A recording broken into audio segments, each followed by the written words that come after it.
célébrer le retour de l'AC Milan en Ligue des Champions, Milan Actu vous présente une série de podcasts retraçant le retour vers le succès des rossoneri depuis l'échec de Gennaro Gattuso en 2019.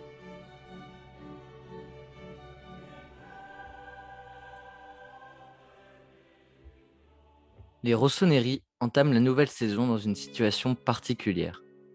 Certes, la fin de saison 2019-2020 fut grandiose, mais la pandémie fait toujours rage, laissant derrière elle un monde du football dévasté. La qualification en Europa League permet néanmoins de rassurer les tifosi. Le projet de la nouvelle direction semble fonctionner, la reconstruction est lente, mais commence à se structurer peu à peu.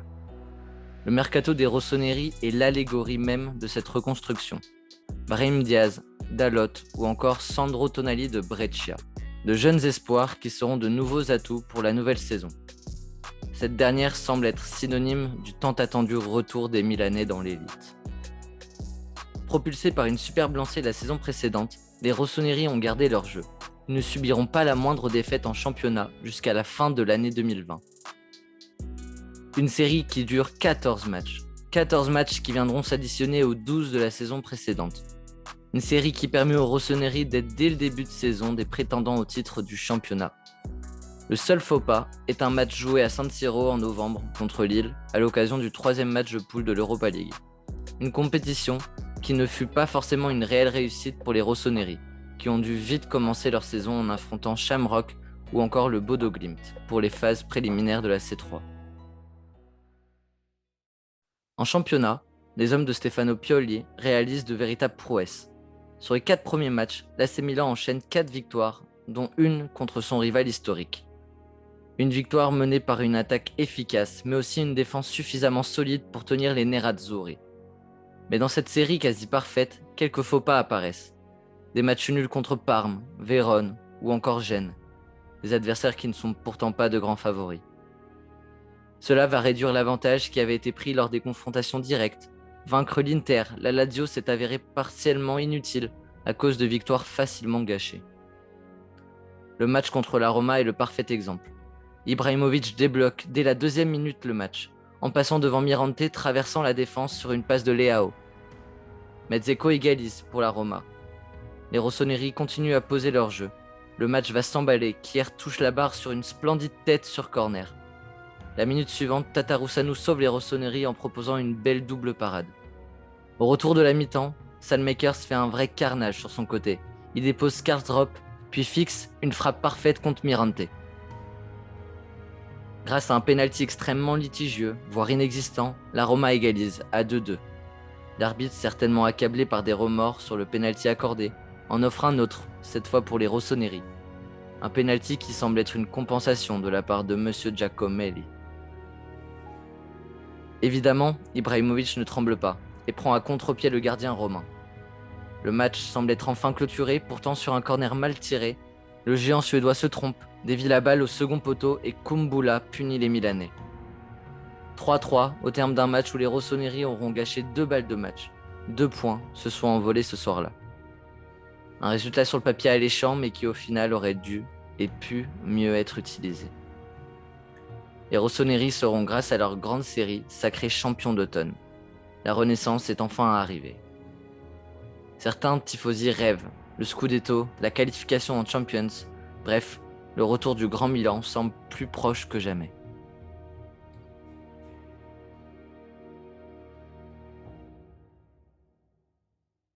Dès le premier match de championnat, Ibra nous rappelle qui est le leader. Un doublé qui pose directement les bases de cette nouvelle saison. De septembre à décembre, le natif de Malmö inscrit 10 buts, alors qu'il est parallèlement de plus en plus écarté des terrains. Non pas par choix, malheureusement, mais le physique d'Ibrahimovic commence peu à peu à montrer ses faiblesses. En 4 mois, Zlatan sera indisponible 3 fois, une fois à cause du coronavirus, puis 2 autres fois de blessure. Ce début de saison est d'ailleurs un résumé de la saison d'Ibrahimovic, des buts parfois clés, un pilier du club mais de plus en plus blessé. Que ce soit contre Rome, contre Naples, contre l'Inter, Ibrahimovic marque et remarque. À chacun de ces matchs importants, il a un impact radical. À tel point que les tifosi s'inquiètent de plus en plus d'une Zlatan dépendance.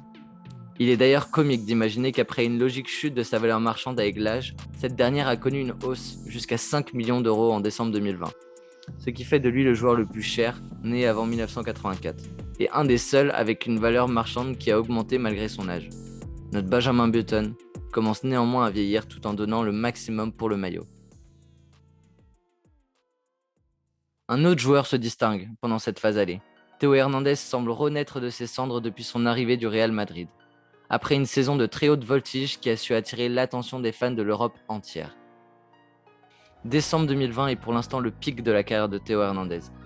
Il y a atteint la symbolique valeur marchande de 50 millions selon Transfermarkt, ce qui en fait le troisième défenseur gauche le plus cher à l'heure actuelle, derrière Alphonso Davies du Bayern et Robertson de Liverpool. Théo est surtout l'homme du Money Time, car au-delà d'une régularité de plus en plus plaisante d'un point de vue défensif, le latéral français est une arme offensive non négligeable. Son match le plus mémorable est certainement le match nul contre Parme, un doublé dont un but au-delà du temps réglementaire. Sa grande capacité physique et ses longs rushs dans les derniers instants font de lui un atout de taille aussi bien en contre que sur coup de pied arrêté. Contre la Lazio, contre Parme, Théo a montré qu'il avait la taille pour marquer dans les duels aériens. Sur 4 buts jusqu'à décembre, il en a marqué 2 dans le temps additionnel, l'homme des grands instants. Le grand point positif du Milan lors de cette série, c'est sa capacité à vaincre dans les confrontations directes. 3 points pris successivement à Naples, à l'Inter et à la Lazio. Et au-delà de simples résultats, les rossoneri imposent leur jeu. Une tactique en réussite, mais surtout des joueurs en pleine confiance. Entre les cadres comme Ibrahimovic et Kier et la fougue de la jeunesse milanaise, la grande série a mis en confiance tout le groupe. Ce qui pourrait impressionner et effrayer les joueurs les a au contraire motivés. La jeunesse qui pouvait être une faiblesse lors des confrontations contre les grosses écuries s'est avérée être le meilleur atout de l'AC Milan.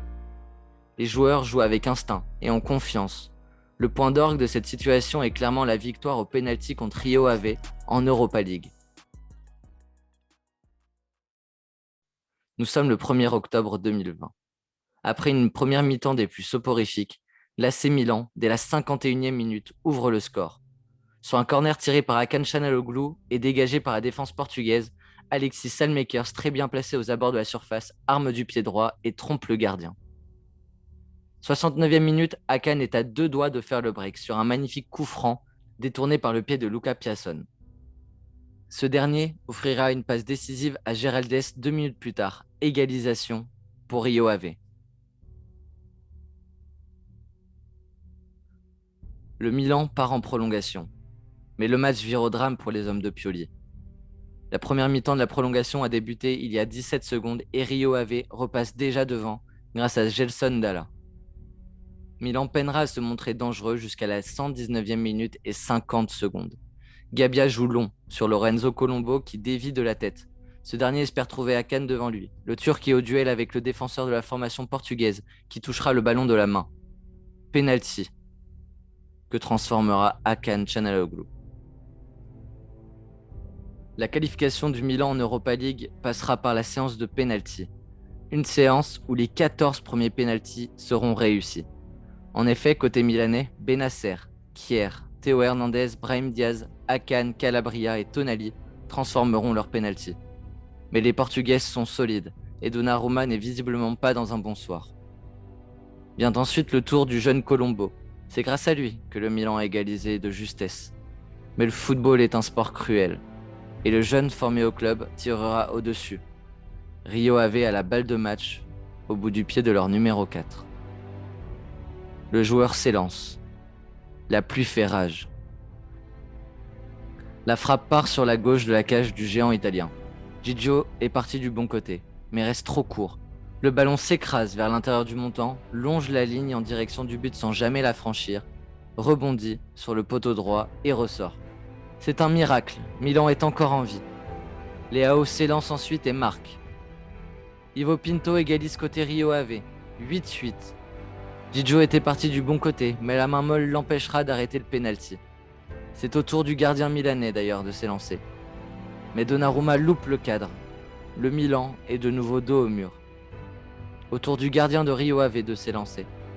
Il envoie la même frappe que Donnarumma au-dessus de la cage. On en reste à 8-8 et c'est à nouveau à Bennacer de prendre le ballon, le poser sur le point de pénalty. Le champion d'Afrique frappe à gauche, mais le gardien adverse plonge du bon côté. troisième balle de match pour les Portugais. Géraldès, auteur de l'égalisation, s'élance. Frappe à droite. Donnarumma part à gauche, mais le ballon vient s'écraser sur le poteau. Incroyable dénouement. Nous sommes à bout de souffle. Les joueurs sont trempés jusqu'à l'os, les uns en dessous des bras des autres, quand notre Viking, Simon Kjær, s'apprête à tirer son pénalty. Le Danois marque son deuxième pénalty de la soirée, 9-8.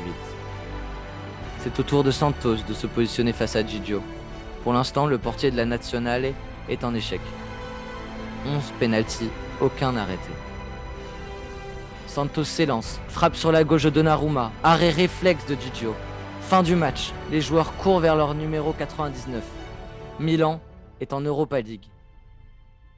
Et c'est sans aucun doute grâce à une intervention divine. Si seulement 2020 était une saison, si cette sublime série post-lockdown avait commencé dans un début de saison, les Rossoneri seraient champions. Car en effet, sur l'ensemble de l'année 2020, ce sont les Rossoneri qui ont pris le plus de points. 79.